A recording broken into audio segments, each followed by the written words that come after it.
আসসালামু আলাইকুম। মানুষ মৃত্যুর শেষ মুহূর্তে পানি খেতে চায় কেন জানেন? মৃত্যুর সময় মানুষের শরীর অত্যন্ত দুর্বল হয়ে পড়ে আর মুখ ও গলা ধীরে ধীরে শুকিয়ে যায়। আত্মা বের হওয়ার সেই কঠিন মুহূর্তে তীব্র তৃষ্ণা অনুভূত হতে হয়। তাই অনেকেই বারবার পানি চাইতে থাকে।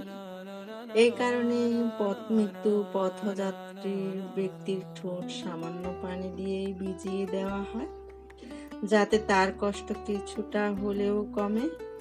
তাই কারো শেষ সময়ে পাশে থাকলেই তাকে কোনো কষ্ট না দিয়ে স্নেহ, কোমলতা ও শান্ত পরিবেশে রাখুন।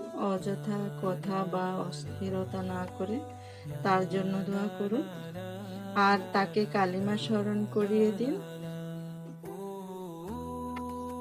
আল্লাহর সবচেয়ে প্রিয় বান্দা কারা জানেন?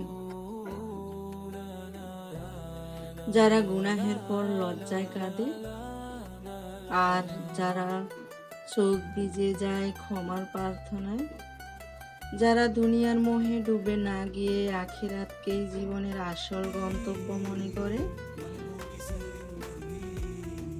যারা অন্যের ভুল ক্ষমা করে দেয় প্রতিশোধ নেওয়ার ক্ষমতা থাকা সত্ত্বেও, যারা একা থাকলেও নামাজ ছাড়ে না, কারণ তারা জানে আল্লাহ দেখছেন।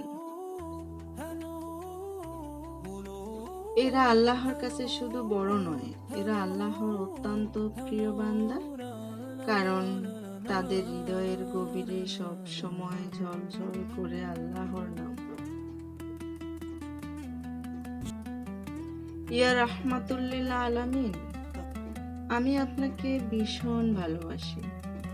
জানি আপনি আমাকে এর চেয়ে বেশি ভালোবাসেন। আমাকে ভালোবাসি মুখে বলি, কিন্তু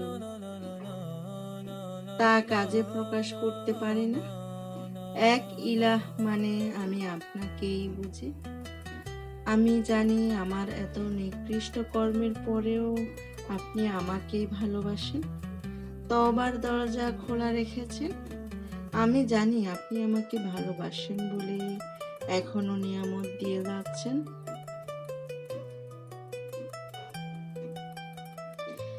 হে আমার আল্লাহ, হে রহমানুর রাহিম, ইয়া জাল জালালি ওয়াল ইকরাম, আপনার প্রতি আমার যেটুকু ভালোবাসা আছে, সেই ভালোবাসার উপর আপনি সন্তুষ্ট হয়ে আমার গুনাহ মাফ করুন।